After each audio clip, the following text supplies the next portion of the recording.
Hi, boys and girls. Welcome back to the Carla and Crappy Show, the country's premier World Cup podcast. On this week's show, Carla, AJ, and I will break down the national team's win over Iran on Tuesday and its prospects for beating the Netherlands in the first game of the knockout round. I believe that's coming up on Saturday morning. We're doing this entirely because I am not yet prepared to talk about college football. Nothing else is happening on Saturday, Crappy.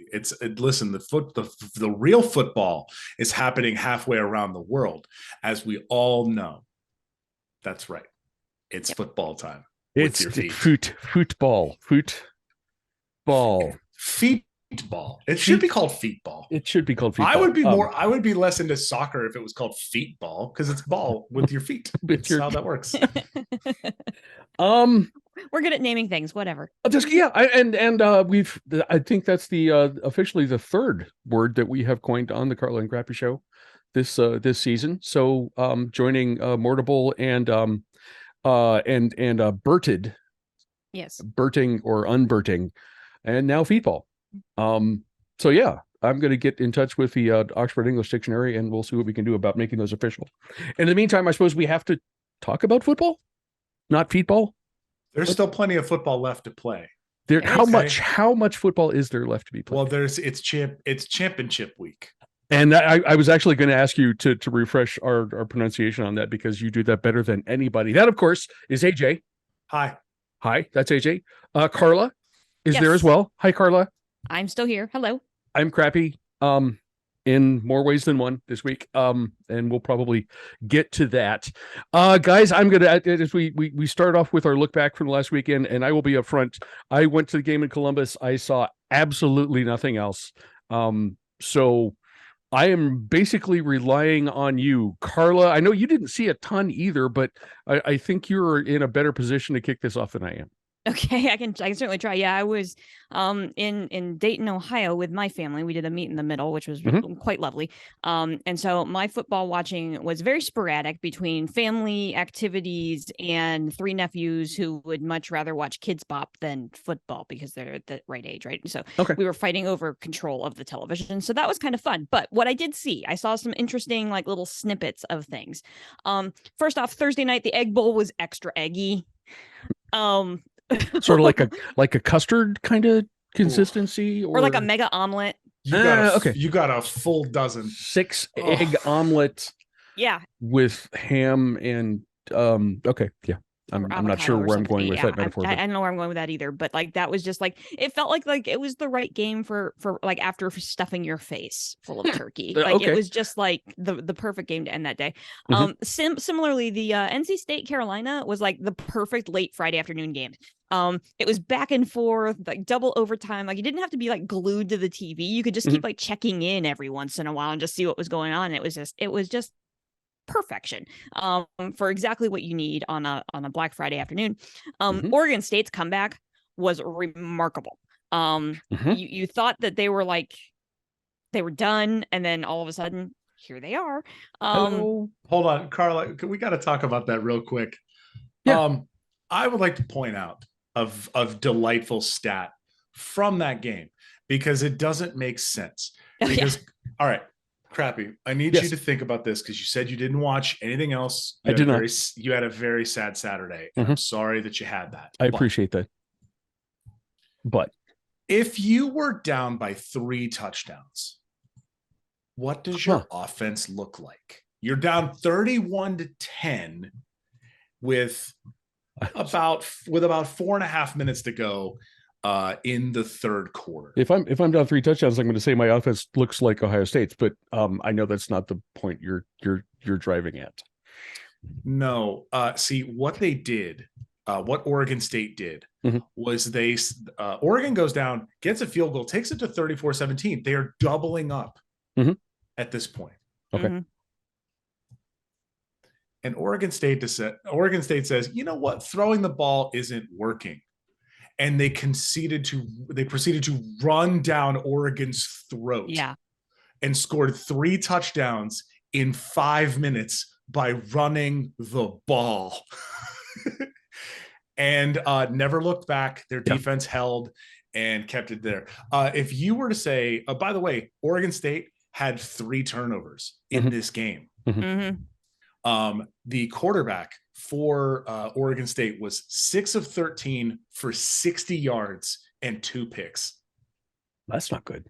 No, not good at all. And they won. So, this is just a completely bananas game. Oregon State had 268 yards rushing on 43 attempts. They ran for 6.2 yards per carry. Yeah. It was just one of those, ran over Oregon. Crap, that's awesome. Hey, that's if nothing else, Beavers are resourceful. That's correct. Yes. I like to refer to last weekend as Little Brother's Revenge. Yeah. It is why are you hitting yourself weekend? Because you had NC State winning, you had Florida State winning, you had Mississippi State winning, you had Oregon State winning. You had Oregon State winning. I got to be really honest, you had Michigan winning. All of these sorts of like games of like long streaks that are starting to turn in Little Brother's favor. That just all weekend there was just like game after game. I stayed up for the whole Apple Cup because I have a problem, but also this is well documented on this show over the years. Right. Yes. This is deeply well documented on this show. But, by the way, Arizona beat Arizona State in a delightful territorial cup, like a game that was just as stupid as everybody thought it would be. Right. And then you get to the Apple Cup, which kicks off at 10:30 p.m. after this entire day of just, what the heck? South Carolina beats Clemson? Wait, hold on. Minnesota beat Wisconsin? You forgot one.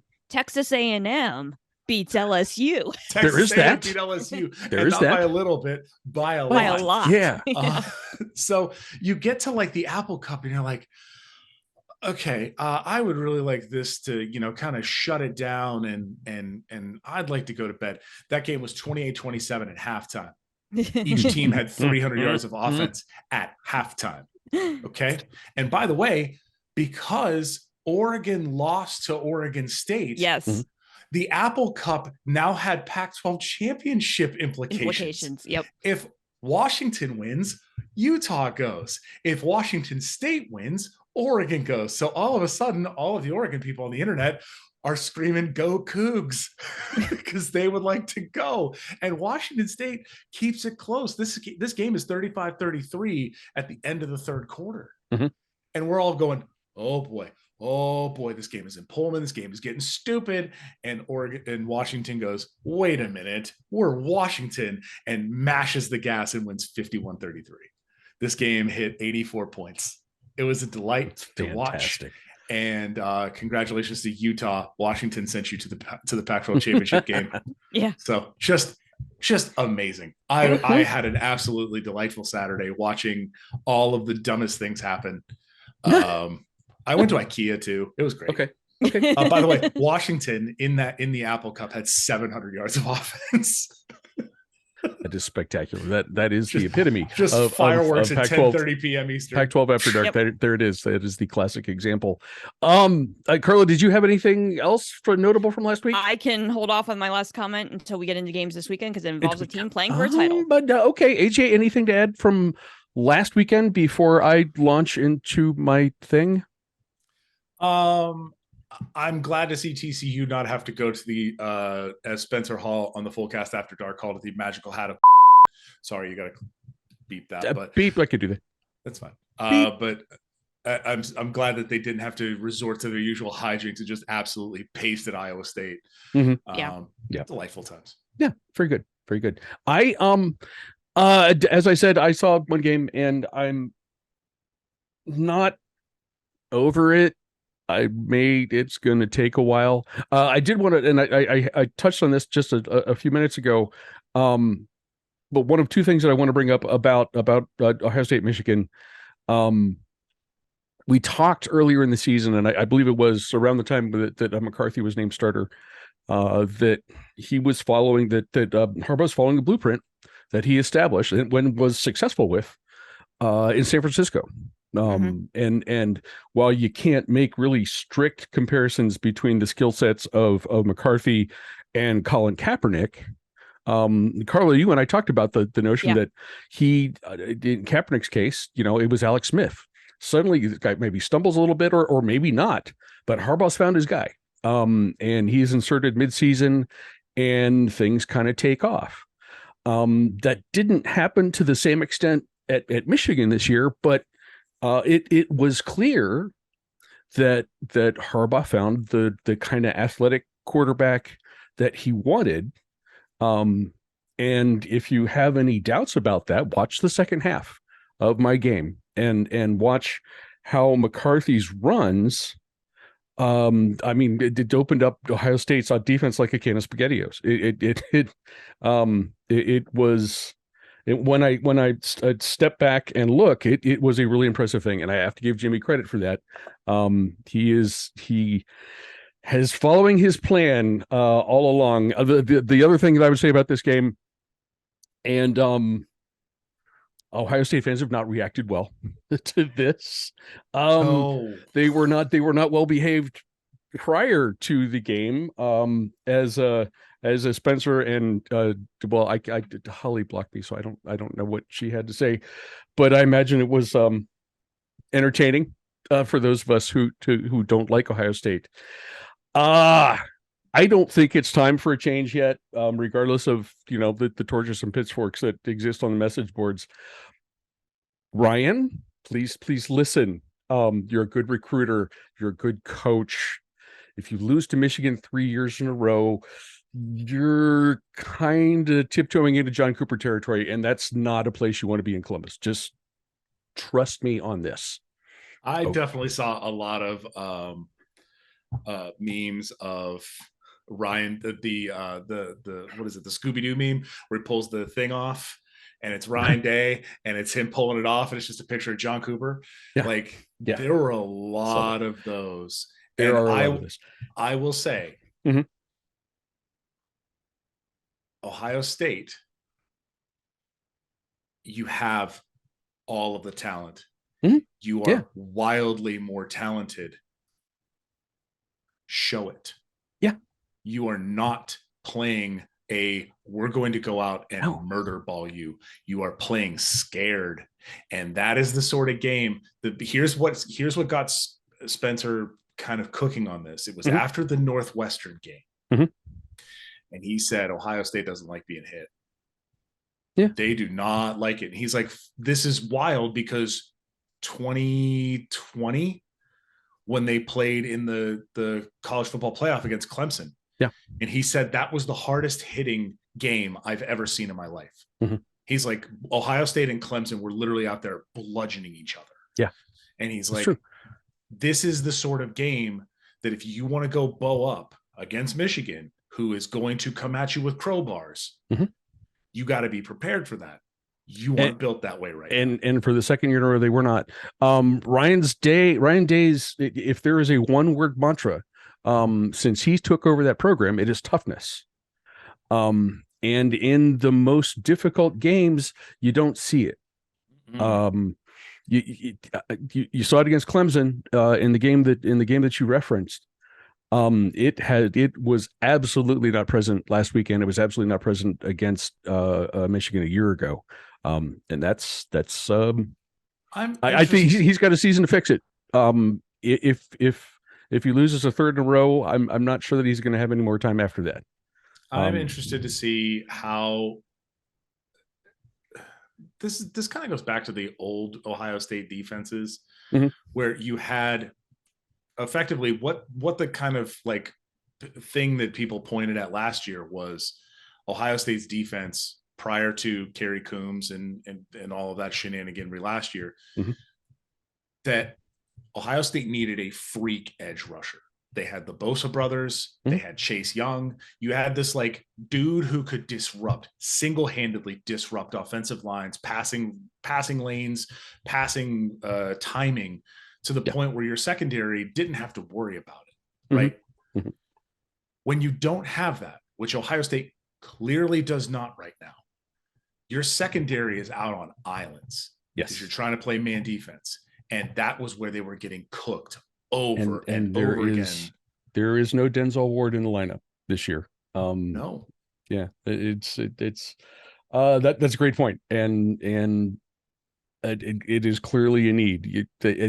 Ohio State hasn't had that presence since Chase Young. There have been a couple games, Carla, obviously against Penn State. There was a freakish performance, but it consistently, no, nah. Right. That has got to change, and that is my burden through the off season. Here's what I'm gonna say. Yeah. Ohio State's recruiting right now, they're overall 6th in the country. Mm-hmm. I'm going to read you their top 5. Okay. Wide receiver, Mm-hmm. offensive tackle, D-line, wide receiver.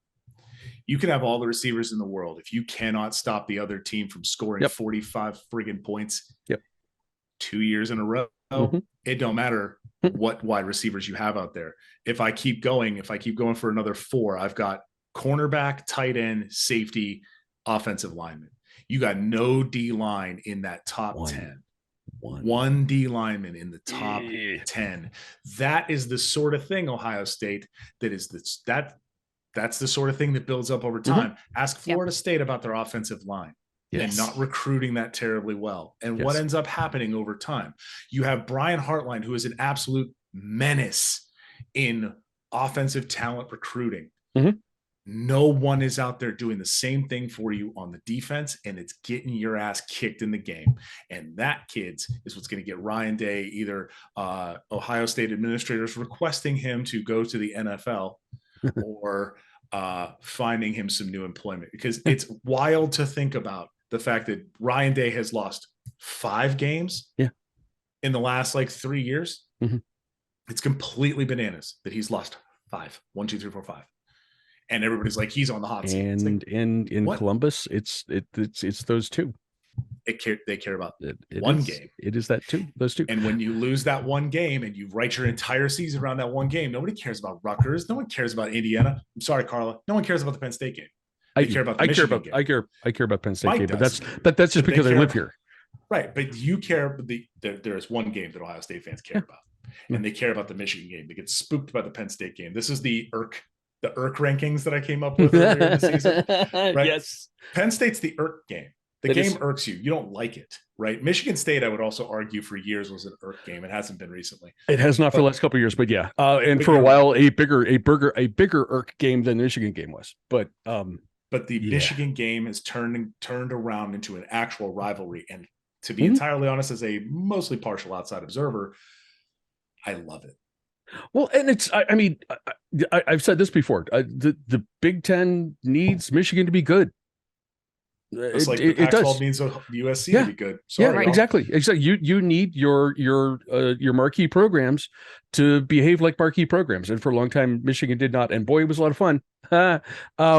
But overall, it makes the whole conference better when this stuff happens. Hey, this is a great time to transition to the coaching changes that have happened already. What a transition! Thank you. I believe at this point last year, we were talking about Brian Kelly and all of that craziness that set off. Nothing quite as earth-shattering this season. But AJ, I know you've been tracking this, especially. So we'll start with you. Just do you have of the stuff that's happened so far, best and worst move, maybe? I think honestly, the best move so far, I feel like it's Kenny Dillingham to Arizona State. Okay. Kenny Dillingham is an Arizona State alumni. He was the OC at Oregon currently. So he is Bo Nix's OC. They have put up a ton of points this year. They've done really great things on offense. And he goes home. He is crappy, Carla. Yes. I need us to all hold hands on this one. I'm reaching to the camera. Kenny Dillingham is 32 years old. Really? Yeah. He is the youngest. Okay. He is the youngest FBS coach, and it's not close. He is 32 years old. My hip hurts. Okay. Get off my lawn, Kenneth. But there's two things that he did. Number one, he knows what Arizona State's mascot is. Herm didn't. Right. And it still leads to one of my favorite things in any sort of opening press conference where Sun Devil News asked Herm a question. He said, "Devil, we don't do any devils here." And it was one of my favorite things ever. Yeah, Kenny Dillingham knows the mascot. But the second thing he did was he immediately, upon getting hired, sends out a Zoom link to the Arizona high school football coach like message board, mailing list, or whatever it is that they have for a Zoom with him that is invite only for high school coaches in Arizona. Nice. He is trying to build that pipeline because weirdly, Arizona has a ton of talent and no one stays. Yep. And so all of that is the sort of thing that Kenny is going after early. The other thing he did was he maintained the previous interim coach, I'm blanking on his name, Aguano, who is effectively the, if we think of the Texas group of Jeff Traylor and Joey McGuire at Texas Tech, these like high school coaching legends in Texas being head coaches, he kept him. Aguano is the Arizona equivalent. He's got all of the connections in the high school football community in Arizona, which is a new talent pipeline. Right. So he is building, from what I've seen so far in the first, 3 days he's been hired. Sure. I've seen a lot of very good things from him. I've seen a lot of very good things that set up Arizona State, which is a program that a lot of people believe is a good program in weight, right? You have a ton of resources. The school has a ton of money. You are in a talent-rich state. You have the ability and the support of a very passionate fan base. You should be able to do something with that. A large, passionate fan base. They are as big as Ohio State and Penn State and the biggest schools in the country. People don't think about that, but that is absolutely a factor. So they should be able to do things. The fact that they hired Herm was entirely based on the previous athletic director being Herm's former agent, which was just dumb all the way around. So now they have a good coach. They have a good athletic director. So I'm very excited to see what Arizona State does. The worst hire is Hugh Freeze, and it will continue to be Hugh Freeze. I don't care who else gets hired in this entire set. Hugh Freeze is a garbage human being who should not have gotten a second chance at a Power 5 job. Do we have? Does he get a pass from Auburn for supporters? Does that even become an issue? The stuff that he has dealt with or hasn't dealt with. There are petitions already circulating on campus. Okay. Yeah, there are a lot of so there's two sets of the fan base. There is one who doesn't know / doesn't care about Hugh Freeze and hiding behind his faith. I'm using air quotes there because it doesn't feel terribly good that he's hiding behind his faith and claiming to be a Jesus, God-fearing man when he is also trying to harass sexual assault survivors. Sorry, you're a piece of garbage human being. You should not be a leader of men. I'm sorry. There are second chances. Your second chance was liberty. Not a great place to do that. And then when you got your second chance, you continue to do that. You are trash, full stop. The other part of this is the people who are like, well, he's still a good coach. I beg to differ. I think a lot of the stuff that he was doing on offense has largely just kind of been incorporated in the overall mass of college football. I would also say that losing your last 3 games in your 8-1 season to UConn, a 3-9 Virginia Tech team, and losing by 35 at home to New Mexico State is not a good look. No. If you're going to tell me that he's a good football coach and you're going to just pretend the sexual assault harassment stuff is not worth it, or is not something that you need to worry about. The problem I have is that it was very clearly they wanted Lane, and Lane said no. And then they went to Hugh Freeze. They never gave Cadillac a full look. They didn't go outside of Hugh Freeze. They didn't try to hire anybody else. They basically said, we want Hugh Freeze for one reason and one reason alone. This man has beaten Nick Saban twice, which you could just go hire Gus again. He beat him 3 times. Dummies. Just go hire Gus back, you dummies. So this is the sort of thing that is it's indefensible from a personal standpoint. It is Mhm. it's barely defensible from a football standpoint. Auburn made a really dumb hire because your boosters wanted some dude who can claim to have beaten Nick Saban. Get wrecked, you. I'm sorry. I love you, Auburn fans. You don't deserve this. I hope your team goes 0-12 2 years in a row and they're forced to fire him. Carla? Yeah. No, I agree with that assessment. I think we can stipulate that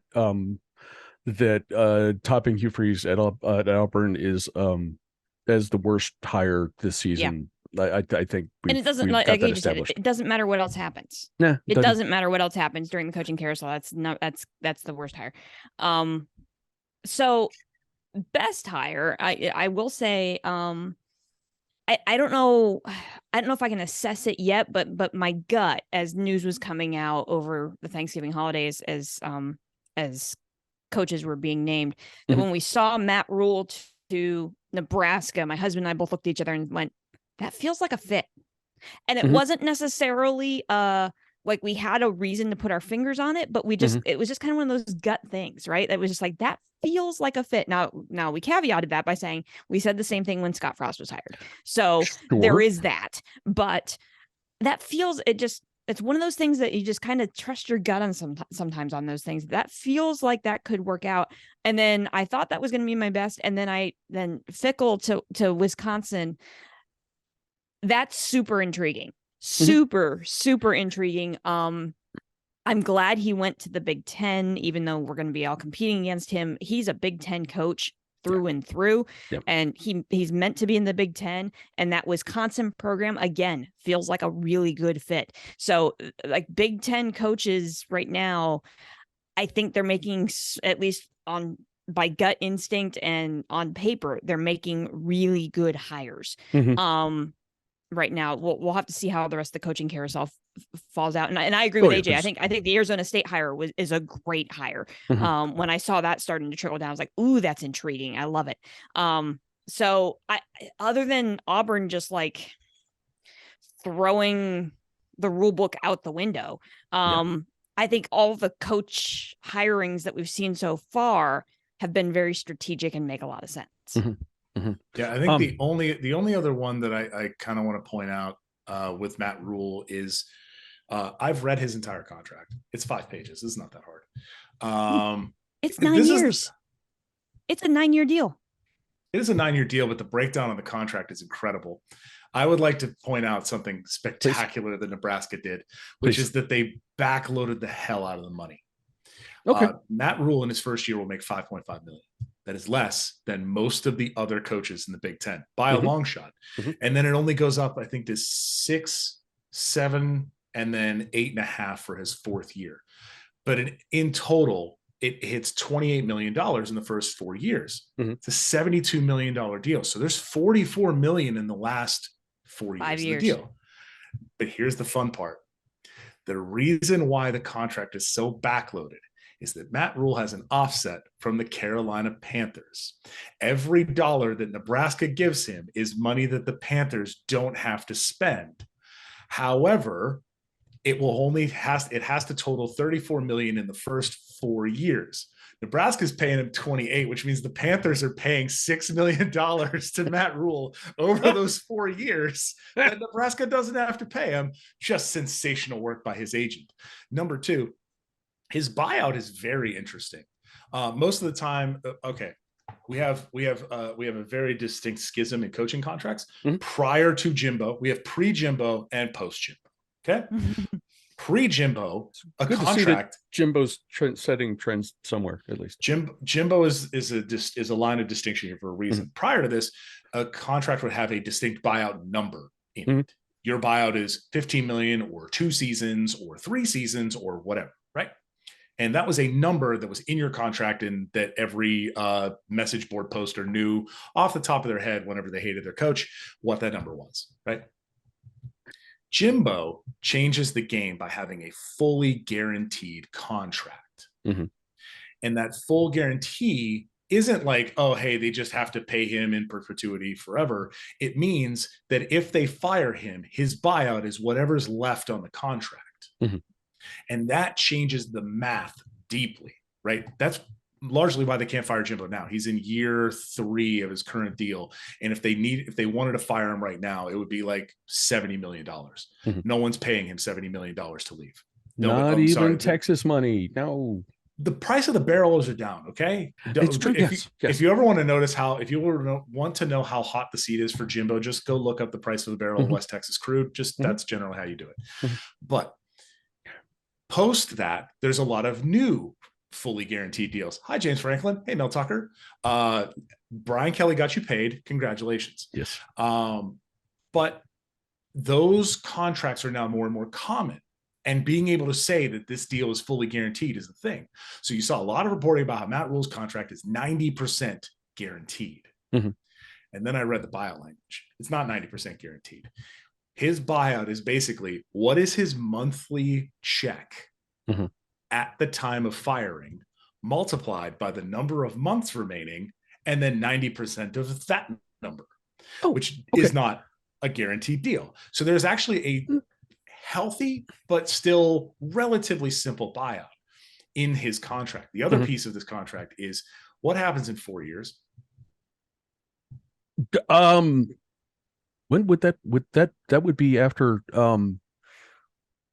when's the next TV deal?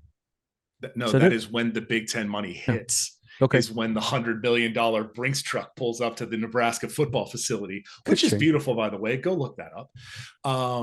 And that's where the money comes in. So his back end of his contract, the last year of his contract, he's getting paid $12.5 million to coach Nebraska football if he makes it that far.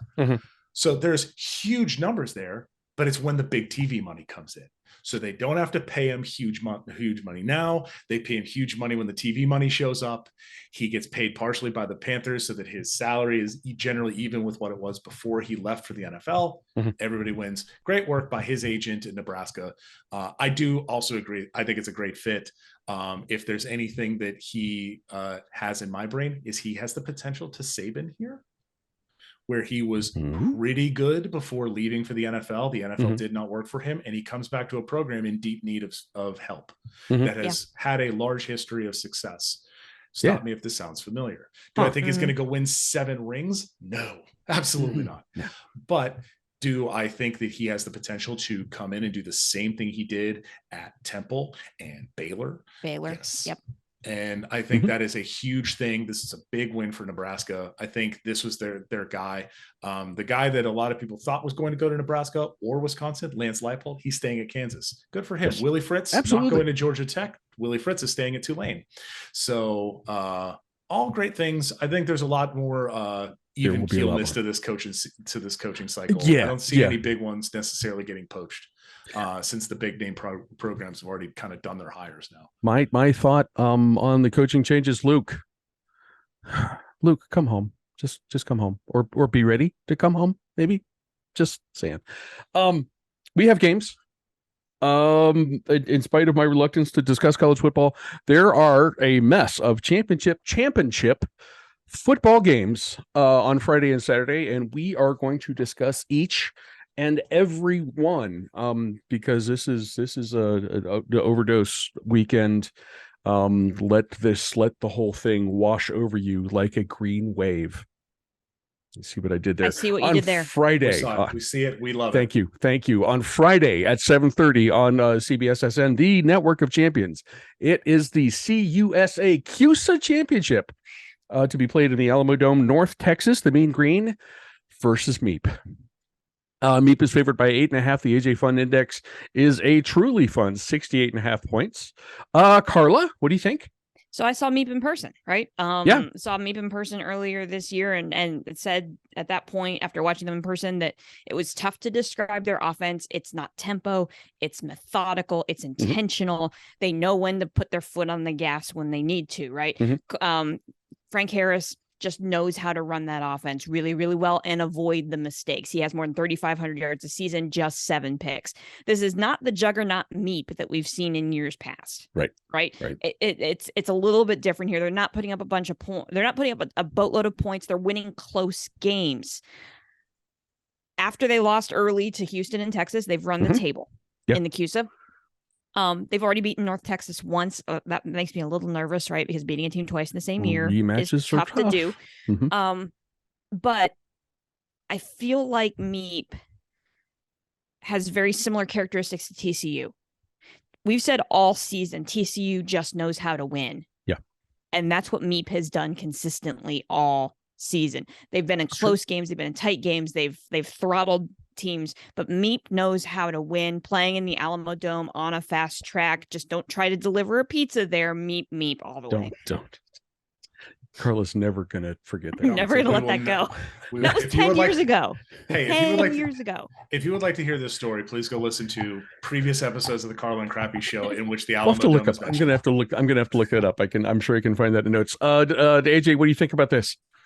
I mean, as Carla said, and we're going to say a lot because there's a bunch of these this week. Mm-hmm. It's hard to beat a team twice. Yes. The last game was at the Alamodome. It was 31-27. Mm-hmm. UTSA, can you do it again? And did you see something last time that gives you a better interest in or a better idea of how to stop UNT? I'm happy to see North Texas in the CUSA championship. They are a program that feels like they could blow up. I mean, they are the G5. They're a G5 outside of the Metroplex. Mm-hmm. There's plenty of talent in Texas. Is this a thing that they could keep going? I don't know. And this is a team that has had their coach on the hot seat a few times. So seeing them in the championship game feels really good. I still think Meep gets it done. Okay. That Carla noted, Meep hasn't generated the hype that it has, especially last year. Much of that hype was generated by us. But the team is on a roll once again. And your assessment that you're comparing this to TCU and just kind of figuring out how to get it done, absolutely accurate, to the tune of 9 straight games coming into this one. Meep at home. Meep, mother buds, the hubbins. At 8 p.m. on Fox, it's the Pac-12 championship, and they have extracted this from the Bay Area to the black hole in Las Vegas, which AJ, infinitely more appropriate, I think. This is number 4 USC versus number 12 Utah. SC is favored by 3. AJ, your fun index for this one is 67 points. What do you think? Oh, just a delight. This game is on Fox, which means nationally televised Pac-12 football. It's always great. It is not in Big Jeans anymore. It is in Vegas, which is honest. There will be people there. It's going to be a really unusual thing. Yeah, this game has a ton of potential. Honestly, Utah USC in Salt Lake is one of the games of the year. It was amazing. It was back and forth. It went to overtime. Utah got the win at home. They stormed the field. USC's different now. They've oiled this machine up, y'all. Caleb Williams, please report to New York Touchdown Club in New York. Just go to the Touchdown Club. They have a very large heavy trophy package. It's a big. I'm not sure what's in this. It's heavy. It looks like this. And you'll pick it up and you'll take some pictures. He is absolutely the Heisman winner. It's not close, y'all. Stetson Bennett was the only other one, and he was going to get it as a Lifetime Achievement Award. So this is very much his. This is very much his to win. Mm-hmm. I think USC effectively playing for a playoff spot. Yes. They are going to want to come out and absolutely just put the foot on the gas and go. However, USC, we have to talk. You cannot keep getting away with this. You cannot. Your defense somehow, some way, magically has the greatest turnover luck of all time. You shouldn't be getting the turnovers that you get, and yet you do. Yeah. You have a turnover margin that is absurd. It is obscene. It is almost like teams are throwing games against you. That's how crazy the turnover luck is for USC. Can they continue to keep getting away with this? Because they've done it all season. When does the luck run out? I think this is, I don't think it'll be in this game. I think this is going to be a fantastic game. You should all put your eyeballs on this like I have been all season. USC is super fun to watch. I don't like that USC is likable, but they are super likable. And they play stupid fun football. So I think USC gets a win here and goes to the playoff. Okay, Carla. You said a lot of the things that I was going to say about this, and this was the game that I didn't get to in my look back. But like the pieces of the game against Notre Dame that I saw were consistently USC belongs in the national conversation after the way that they played on national television against a brand name like Notre Dame, especially after losing a couple of those games in the series, in the rivalry series over the last couple of seasons. Yes, Caleb Williams cemented himself as the Heisman frontrunner, if not the Heisman winner. In fact, to the point that he actually on the sideline struck the Heisman pose. His teammates put him up to it, but somebody caught it. That he actually did that at one point. The AP story even went as far as saying that they called USC and I use quotes here, revitalized. That feels like an understatement based off of what I saw. Yes, the game in Provo was earlier this season was definitely top 5 game of the entire season. And Utah, Kyle Whittingham having the guts at the end, knowing that his team needed to just end the game, going for the 2-point conversion, the Utes win by 1 on a night they were honoring players that they had lost. Like it was just, it was one of the best atmospheres of the entire football season. But again, it's tough to beat a team twice. Sure. However, I will say this. Yes. Who's one of the few teams in college football that has been able to consistently beat a team twice? It's Dem Youths. It's them Utes. Yeah. The Utes. The Utes. Did you say Utes? I did. I said Utes. Yep. You got to watch out for the Utes. They're especially they are. The Utes are always trouble. The Utes are always trouble. But I think I gotta make a pick. This game's tight again. Okay. Absolutely. But I think USC is ready for the national spotlight again. I think they're ready to go claim their playoff spot. I think USC finds a way somehow to win this game, even with as good as Utah's defense is. USC gets the revenge and finds their way into the playoff. Okay. I agree. Utah they play phenomenal football. The game again, I agree. The game that they played early in the season was fantastic.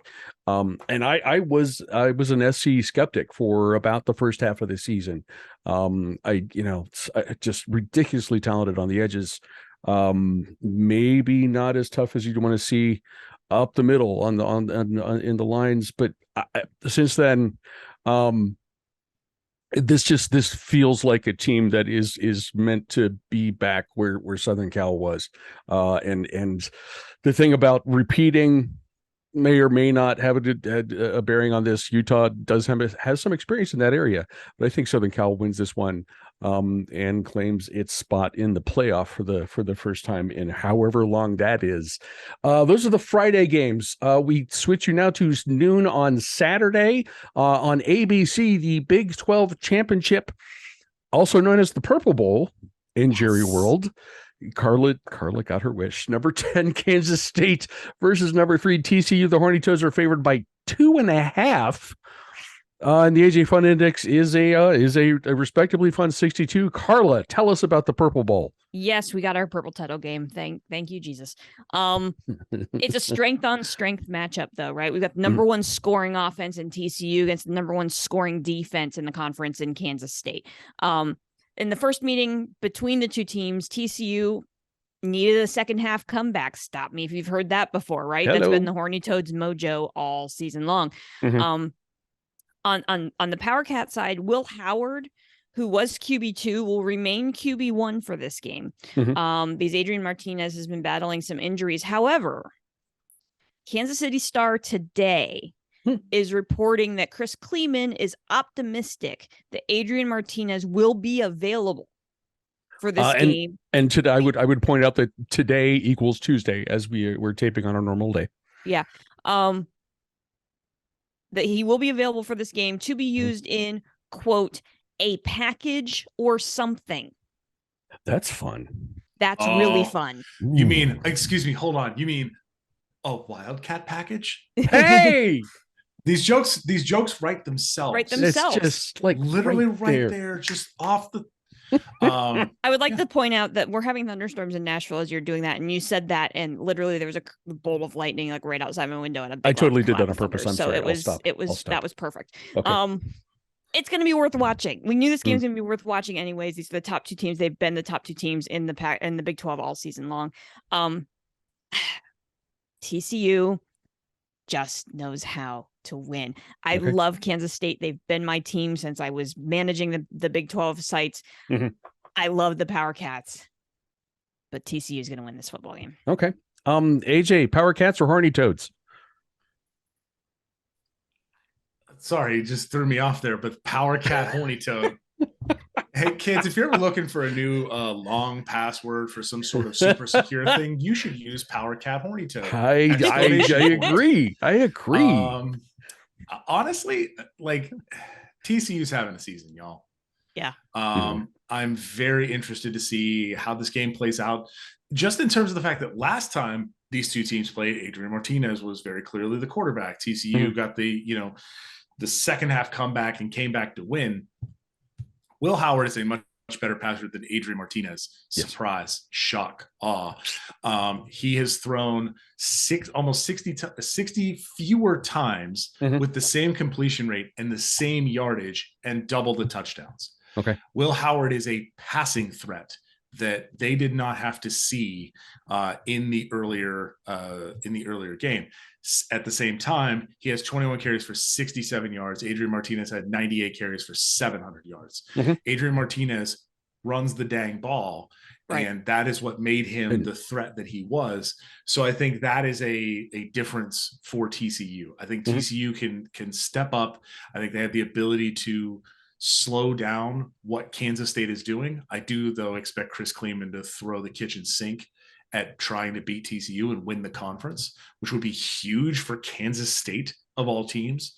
That sets up a lovely scenario. We'll talk about that in a moment.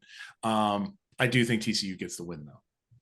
And I think TCU carries on the undefeated season with the magical hat of crap and goes to the playoff where listen, there's a couple of games that I want to have happen in the playoff and just you'll hear about them in a moment. Okay. Yeah. We will get to those for sure.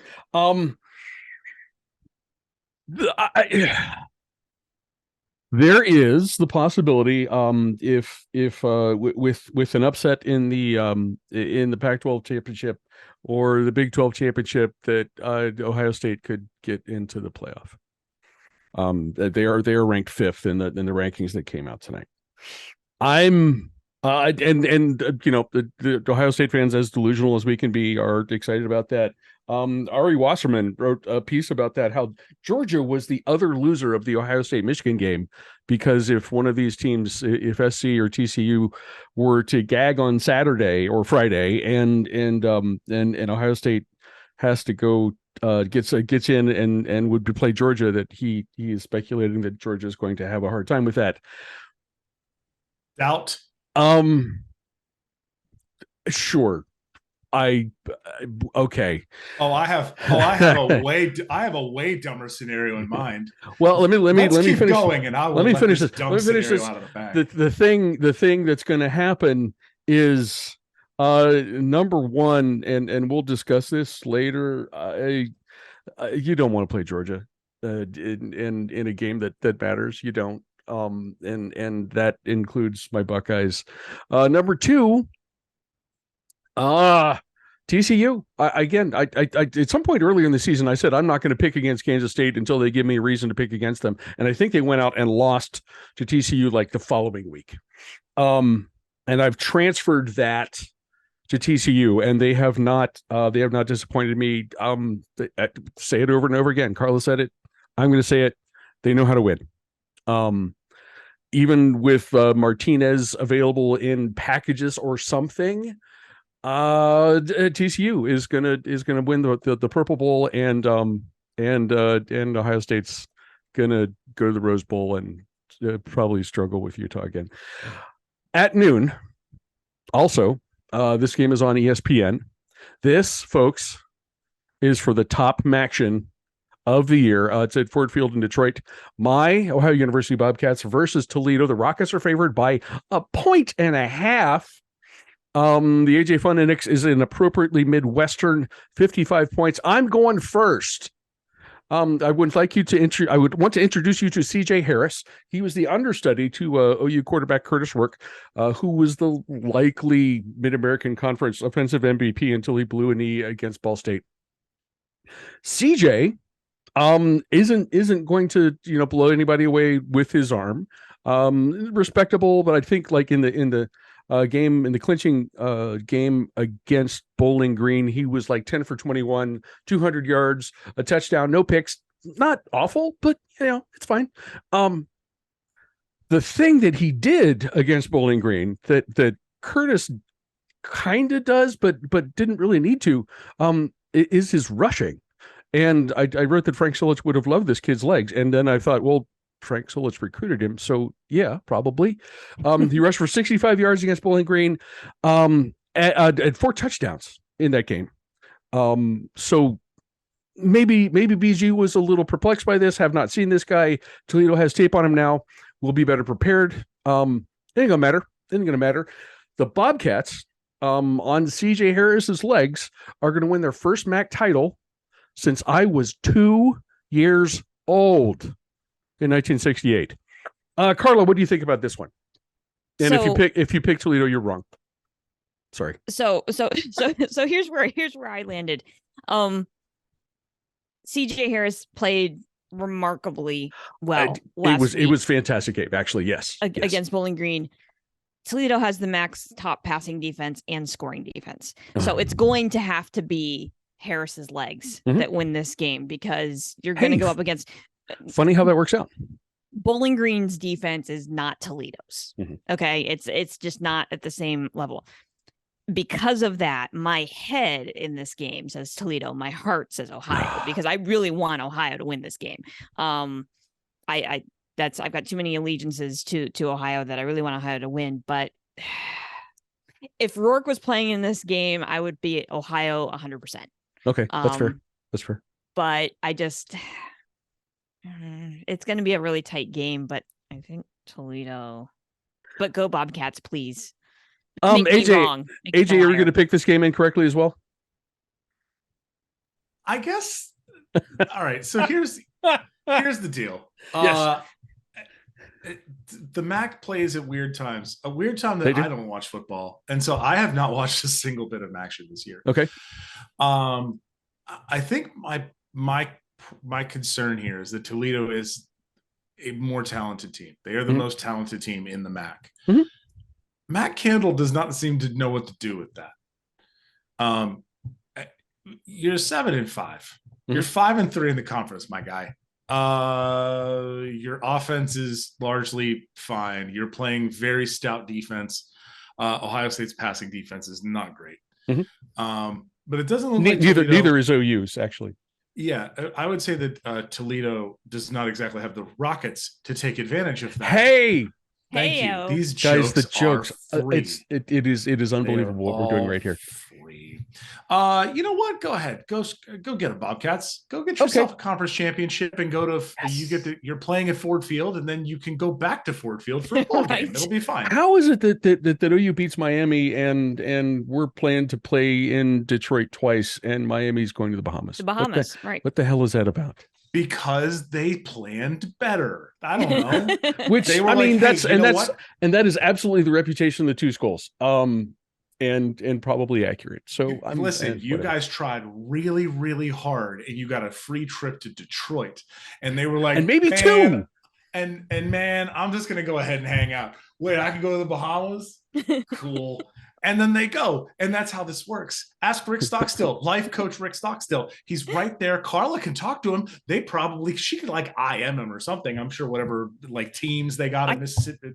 I could go knock on his door, his office. She could go like knock. Mine, so. Knock. My friend Mike, he has a lot of questions around how do you get to go to the Bahamas and Hawaii for free? How do you do that? And he's going to go, well, it's been 45 years of coaching and this is what I get it. Okay. That's fair. Okay. That completes the noon window. At 3:30, the next round begins on ESPN. AJ, it's the Fun Belt in Veterans Memorial Stadium in Troy, Alabama. Coastal versus Troy. The other Trojans are favored by 8.5 points. The AJ Fun Index, not so fun, 48.5. AJ, can you explain this? Yeah, Grayson McCall ain't playing, and Right. everybody Okay, saw there's what that. happened. There's And that. and James Madison absolutely beat the brakes off of them. Oh And if man, that James- was a beating. That was like the one score I noticed on Saturday besides mine. And it's like, what in the hell happened there? Now, let's also point out the fact that if you actually go look at any sporting website that hosts the standings, that if you go look at the Sun Belt, James Madison won the Sun Belt East. They are not allowed to play in the conference championship game or in a bowl game because they just came up from FCS. They came up from FCS and immediately won their division and destroyed everyone. Well, and here's what they get for that. So they don't get to play in the conference championship game. Coastal does, even though they just beat the brakes off of Coastal. The problem that I have here is that without Grayson McCall, Coastal does not have an offense. It was moribund against James Madison. Troy has a very good defense. I fully expect Troy to absolutely roll here. This will not be close. And that's sad because if Coastal was at full health with Grayson at quarterback, this is a much different game. This is probably with a much different. I want to put my eyeballs on with a much different AJ Fun Index, probably much different AJ Fun Index. This is definitely going to be I expect Coastal to fight. It's a championship game. Sure. Don't be fooled here, but they did not have anything going on offense. Their backup quarterback went 10 of 23 for 99 yards, and they ran the ball for a grand total of 90 yards. Like they just did not have an offense. It's not going to do it. It's not going to do it. So I expect Troy to just go ahead and crown them now. Okay. Carla, Beach Chickens, Trojans. Well, what do you think? My notes are very similar to AJ's. Beach Chickens without Grayson McCall and apparently any semblance of a defense. They give up more than 400 yards per game. Troy won 9 straight, including a 10-9 win over Army on November 12th. That's actually a pretty nice win for Troy. I agree. I think just no offense at all for Beach Chickens. Troy plays good defense. Yes. And should be able to stop whatever semblance of offense that the Beach Chickens have. This is a Troy win. The thing that I wrote, Trojans win the only conference championship in D1 football in the state of Alabama this year. Can I do some Alabama football breaking news? Not like the state of, not the Tuscaloosa team. State. Okay. Yes. UAB currently rumored to be talking to former Super Bowl champion quarterback Trent Dilfer as their next coach. UAB, you don't have to do this. You don't have to do this. I promise you, UAB. Shut it down. That man looks like a thumb and shoved one of his players on the sideline in his 4 years of high school football coaching. Please don't do this, UAB. You can do way better than that. That's not going to win you a conference championship in the state of Alabama like the Troy Trojans will have, and no one else. At 4 p.m., we're going to call that the same window. The conclusion of the CBS SEC farewell tour. This is of course, the SEC championship, Mercedes-Benz Stadium in Atlanta. Number 14 LSU versus number 1 Georgia. The Bulldogs are favored by 17.5 points. AJ Fun Index is 51. Carla. Do you hear the Star Wars Imperial March music now? I'm hearing that in my head. Yeah, that's actually in my notes, right? Like I really thought this game was going to be intriguing, and then LSU does something stupid and loses to A&M. Jaden Daniels has done everything for LSU this year, but he's also the team's leading rusher, which, as we say here, never a good thing, right? When your quarterback is your team's leading rusher. Georgia's look like Death Star Georgia since the win over Tennessee. They're essentially playing at home Georgia. Mm-hmm. Mm-hmm. AJ, what do you think? It's great that the SEC championship game doesn't matter this year. Go Dogs. You're going to win. Congratulations on your trip to the playoff. You're going to play in the Sugar Bowl. It's fine. You don't even have to go that far. That's the other thing. The playoffs, I think I'm just going to skip ahead. We're just going to use this part of the show.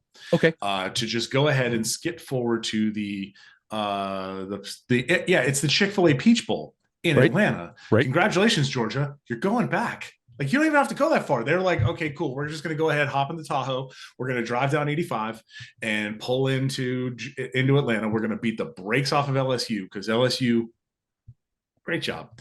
Brian, a great season for Brian Kelly and his family.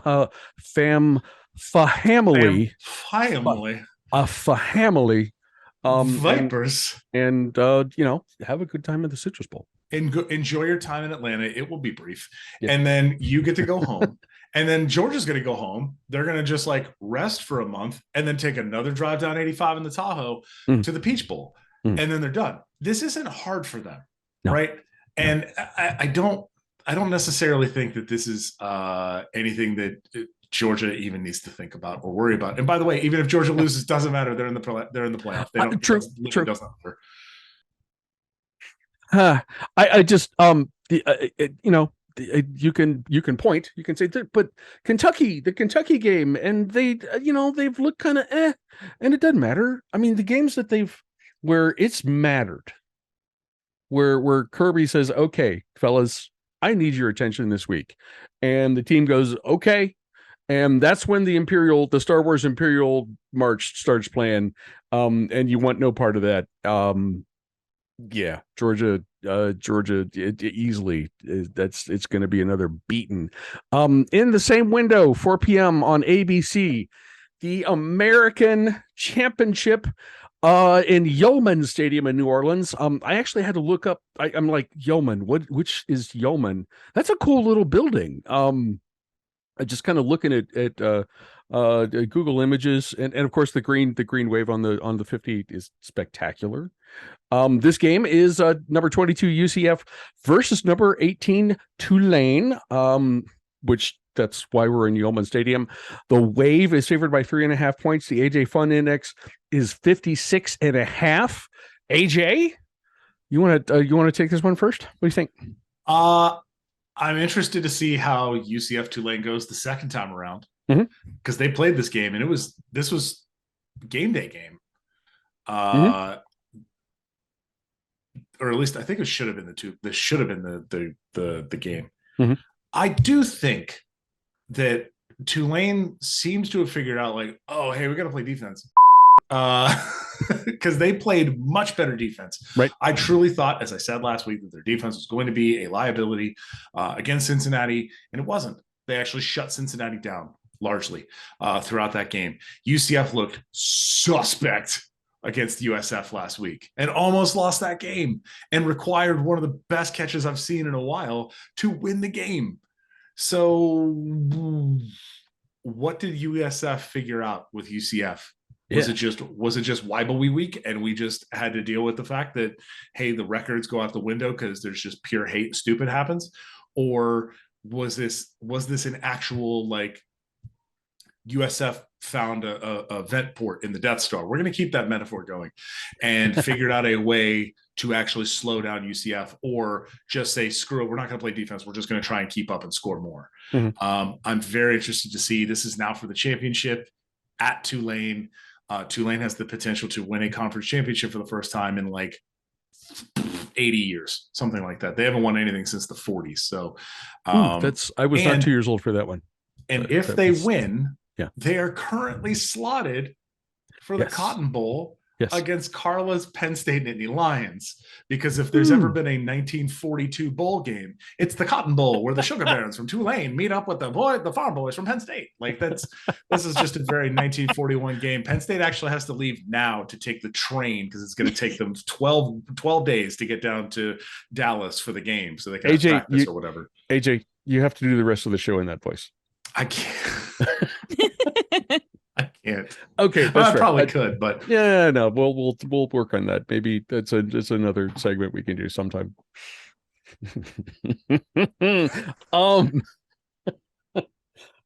Were you done? I'm sorry. I'm done. Yeah, Tulane. I want Tulane to win this game. Go Tulane.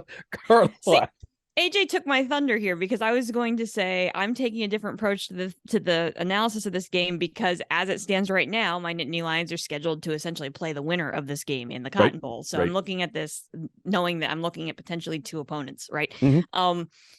Tulane feels like the more balanced offense. And I know if you look statistically, they both run the ball and their passing run is about the same. The difference here is that Tulane actually has an actual running back, right? You know, DJ Spears has nearly 1,200 yards, 14 touchdowns. They have a quarterback, 21 touchdowns to just 4 picks. Meanwhile, UCF has a quarterback at John Reese Plumlee who does everything, also the team's leading rusher, right? So again, there's that thing again. Right? UCF just beat Tulane, as AJ mentioned, 38-31 3 weeks ago. But I think from like a matchup standpoint and looking at like bowl projections here, as a Penn State fan, I'd rather play the team that has the higher ranking, right? If you're going to go to the Cotton Bowl, like let's play good competition. Sure. And I feel like Tulane would be a really interesting matchup.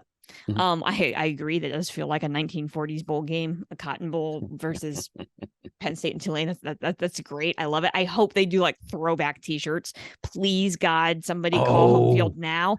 To like get T-shirts made for this bowl game. But yeah, Green Wave. Why not? Sure. Okay. I was, and I have not seen much of Tulane this season. I was impressed with what they did against Cincinnati at Nippert. And maybe Cincinnati knew that was coach's last game. I don't know.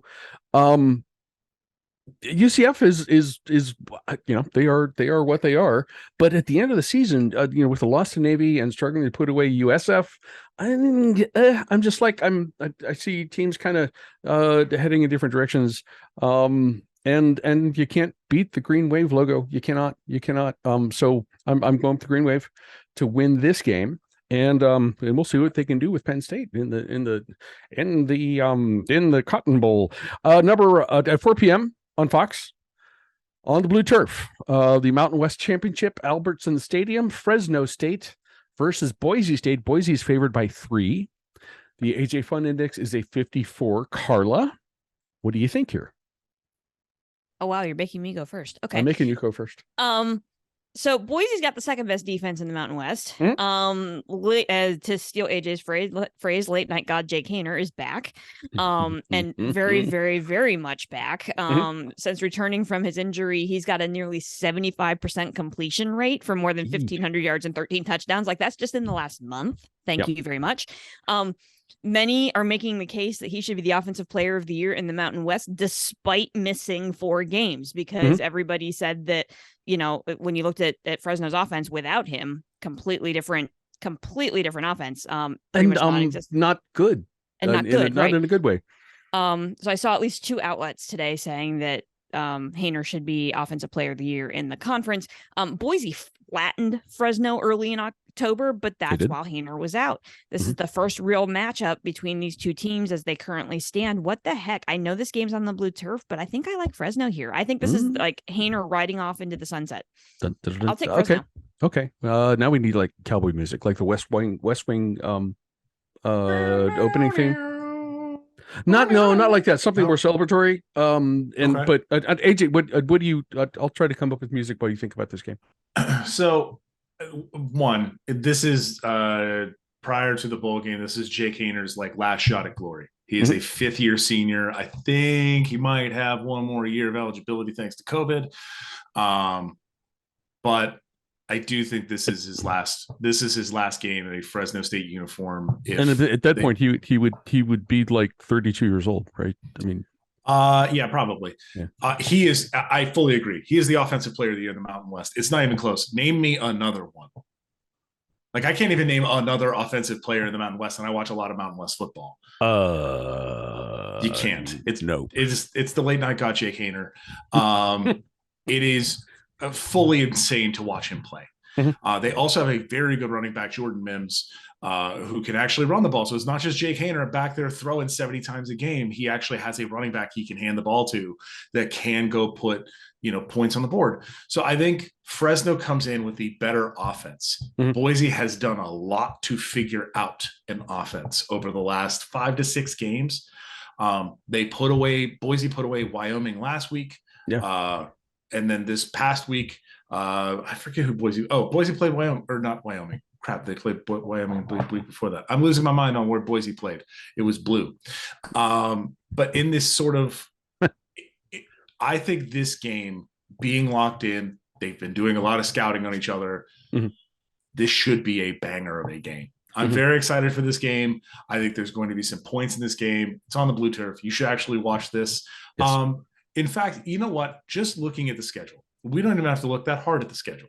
No. The schedule right now in that time slot is LSU and Georgia, UCF and Tulane, and Fresno and Boise. Do yourself a favor, just put the American on one screen, Fresno and Boise at the other game, and then don't even bother with the Georgia LSU game. You don't have to do this. This is your buddy AJ telling you games to watch because that's where the eyeballs should be.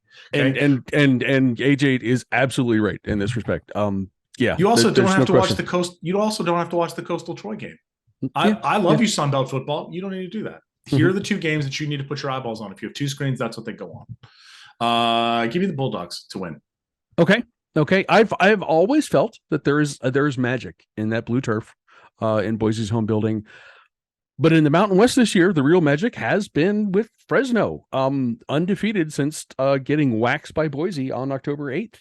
Rematches, they're a tough thing, as we've mentioned before. So Broncos, I'm sorry, Fresno wins on the blue turf and wins the Mountain West title. Primetime window, 8 p.m. Fox, Big Ten Championship, Lucas Oil Stadium in Indy, Purdue and Michigan. Michigan's favored by 16.5. The AJ Fund Index is 52. I'll go first. Michigan wins. Whatever. One of you guys talk. I don't care. Okay, go for it, AJ. All right. It's time to lay out the grossest scenario. One that sets off the debates. It's time to see. Here we go. Buckle up, kids. We have 3 games next week, right? Where we have TCU playing Kansas State, you have Purdue playing Michigan, you have LSU playing Georgia, and you have Utah playing USC. Now, Crappy mentioned earlier that if any one of the undefeated teams loses, or especially if USC loses, that Ohio State probably sneaks into the championship game, and Michigan actually did them a favor. But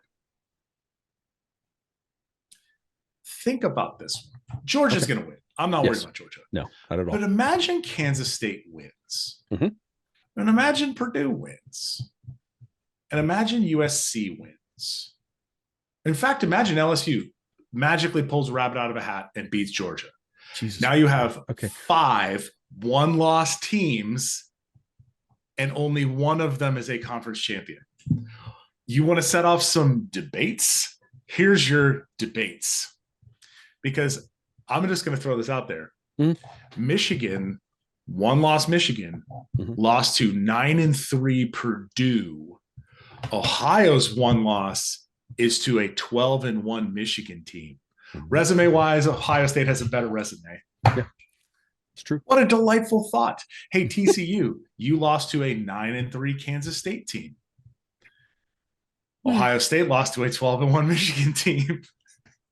You start playing this resume game, and it's like, wait a minute. Ohio State lost to the number 2 team in the country that only has lost 1 game. Ohio State has this magical resume because no one else has a conference championship to just go, well, we're a conference champion, so we get in and you don't.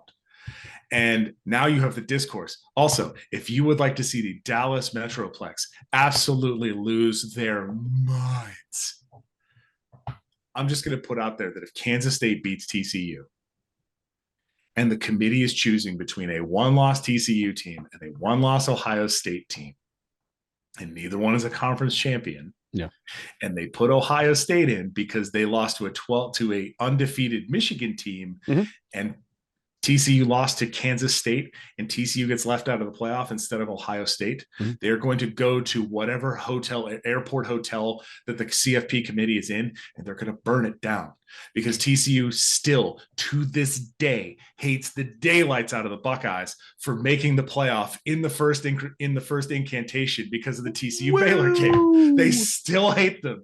I have a friend of mine who is a TCU fan, Dave. If you listen to this, hi Dave. Who still to this day hates Ohio State and thinks Ohio State gets all this preferential treatment. I'm just like, win out and you're in.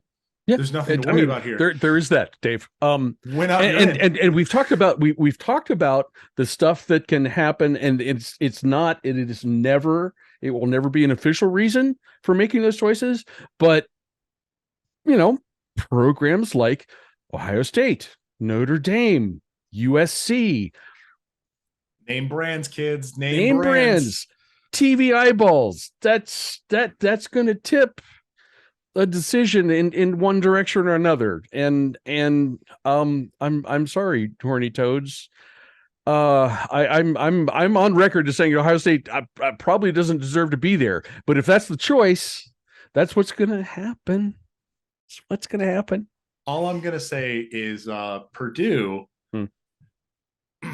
I don't think Purdue has let off the super weapon yet. You know what I'm talking about. The game where Purdue just goes out and they play Spoilermaker. I saw one in person in 2019. Wait, is Purdue ranked? Purdue is not ranked. Purdue is not ranked. Oh no, Michigan, you're in trouble. Michigan is in trouble. Michigan's in the top 5. Yeah. Yeah. Oh no, you're going to die, Michigan. Go Boilermakers. Boilermakers to win. I'm calling it right now. There it is. I'm saying it with my chest. Carla, how do you follow that? So I was almost on the receiving end of a Purdue. Okay. Remember week 1? Yeah. Oh, I do. And a nail biter that my Nittany Lions had to survive, and I thought Purdue's going to be pretty damn good this year, and then they just kind of like muddled their way around the Big Ten West and somehow backed themselves into the title game. Purdue's going to need perfection. Yes, perfection. Yes, to beat a Michigan team. Is it out of the realm of possibilities? No. Theoretically, no. It is not. It's not.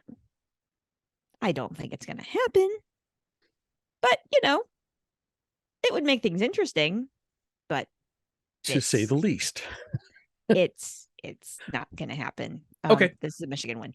Okay. And we wrap up at 8 p.m. on ABC, the ACC championship game, easily the least consequential of maybe all of these games. I mean, Bank of America Stadium in Charlotte, number 9 Clemson versus number 23 North Carolina. Clemson is favored by 7.5 points. The AJ Fun Index is 63.5. Carla, what kind of sense can you make of this game? Yeah, this game means absolutely nothing. No, right? Nothing. And the weirdest thing I'm going to say right now is both these teams entered the conference title game off of losses. Yes.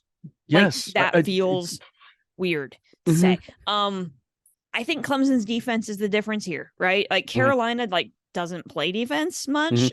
So DJU's going to have his way because he's not going to face much more than a speed bump, if that, right? So as long as Clemson is ready to go mentally, they don't have much to play for here.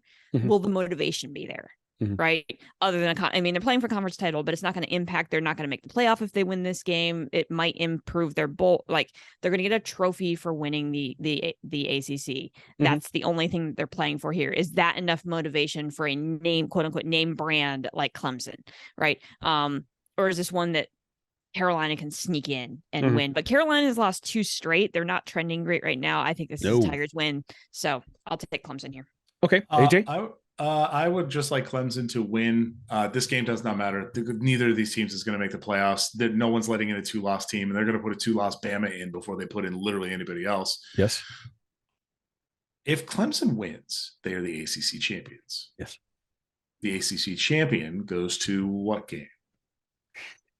I don't know what the tie-in is, but they go to the Orange Bowl. The Orange Bowl. Okay. Do you know who else could go to the Orange Bowl this year?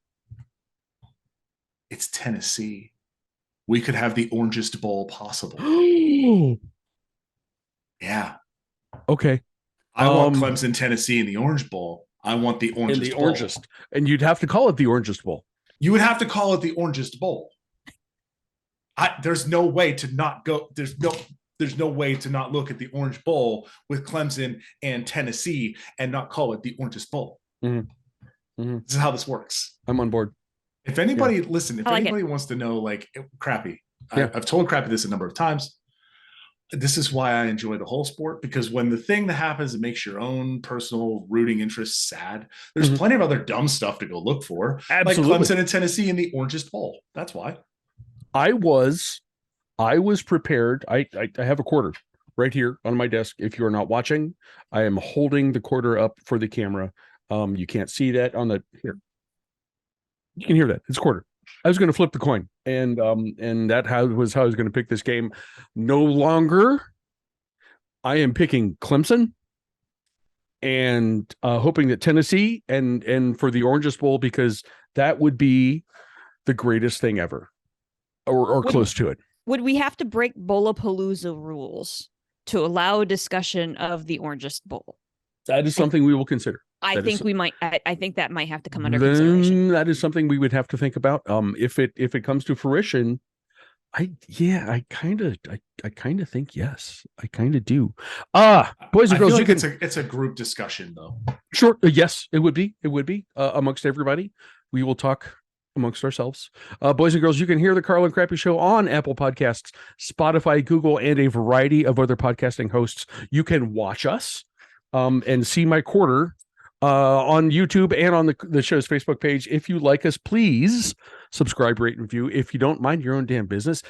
Be sure to come back next week when we won't be here. Be sure to come back in 2 weeks-ish, because Bowlapalooza, kids, is the next one. Woo! Final things. I'm going first. There is a magical weekend on the college football schedule every year between the conference championships and the start of bowl season. This week, this year, it falls on December 10th with Carla. Is that your birthday? That is my birthday. That is happy birthday on December 10th. Happy birthday. We got you option football at 3 p.m. at 3 p.m. on your birthday on CBS. Army versus Navy. These are very early odds because we're talking about this game 2 weeks out. Army is the early favorite by 2. The AJ Fund Index is a strangely fun 33.5 points. And I'm asking you guys to pick this game right now. Carla, I know what you're going to say. I want to hear why you're going to say it. I don't have to have a reason. Go Navy, beat Army. That's fair. That's fair. AJ, probably the only one of the three of us who's going to offer actual analysis here. AJ, what do you think? Both of these teams are not good. I can just say that right now. In a broad sense, yes. In a broad sense, yes. Neither one of these teams are particularly good. However, this is one of the, like, I will leave the takes on the military-industrial complex out of this. This is one of the best things about college football. The fact that a game like Army-Navy, which by and large is played with two offenses, it's the same offense, but they're played with an offense that literally no one else other than Air Force, and that's it, run in any sort of major way. This is a weird game. There's a ton of tradition behind it. There are two very large fan bases who have very, very, very distinct feelings about this game. That said, this flag right here, it's for a Navy corpsman named Dennis Kuftick. Love you, Dad. Miss you, Dad. Go Navy. Beat Army. Dennis, I salute you. Go Army, beat Navy. I have no analysis to offer. That just Army's won 3 of the last 4. Let's make it 4 of 6. I do have one. Yes. Go ahead. Yeah. No, finish your thought. 3 of the last 5. Navy's defending the defending winner here. Let's go ahead and make it 4 of 6. Hooah, go Army. What do you get? By the way, if you were gambling on this game, and you could, I'm not saying that you should. We are not here to promote gambling of any way, shape, or form. This is not a gambling program. This is not a gambling program to hammer the hell out of that under. You don't even need to look at the. If hypothetically you were interested in doing that, I think that is I think interesting advice. The under in any of the Service Academy games is like 37-2 or something like that over the last 5 years. It is absurd. Hammer the under.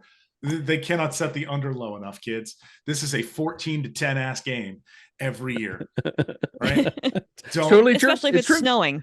Especially if it's snowing in Philly, and it easily could be. We'll see how that goes. AJ, what do you have a final thing? I do. We have to cover the rest of the weekend. There's 2 more games. There are 2 more games. Yes. Number 1, we have to cover the actual last action of the year. True. Well, I take that back. It's the last regular season action of the year. Yes, proper action, because it is at 1 p.m. on Friday. We got to have weird times on our games. We have Akron at Buffalo. I believe this game was the postponed game from when they got drilled from the blizzard. Yes. So they postponed it to this week. The entire reason they're playing it, this is on ESPN Plus, by the way, the home of all best football. Cornell, the home of Cornell Big Red Bears football, by the way, and not a single good camera in the bunch. Not many. No. The only reason they're playing this game is because Buffalo, if they win, bowl eligible. Mm-hmm. So this is if Buffalo loses to Akron, because I saw this in this sense. Somebody said if Buffalo loses to Akron, they don't make a bowl. Mm-hmm.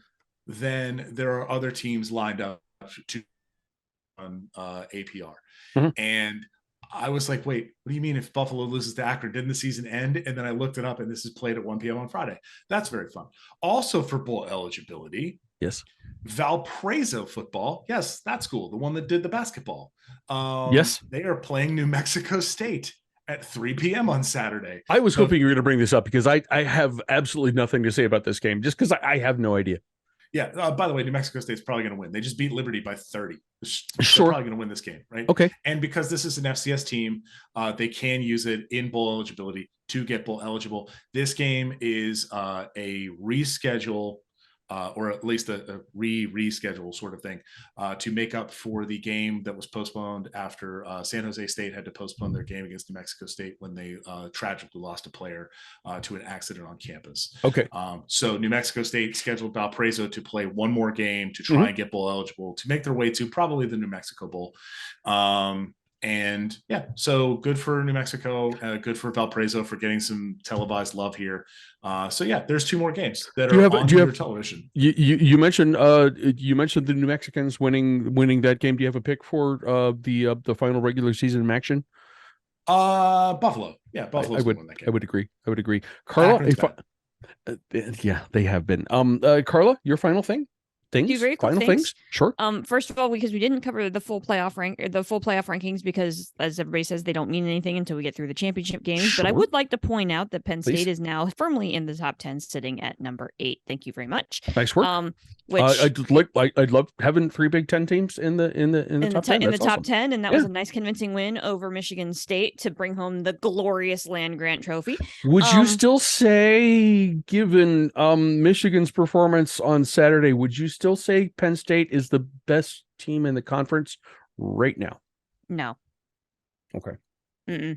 No. Okay. Michigan showed me some stuff. And I didn't see the second half of that game. I had to go back and watch highlights, but no, I don't think. Trust me, you don't have to go back and watch it. It's not. It is as ugly as you imagine. If you would like to see a lot of people getting some fresh air and exercise, you could absolutely go do that.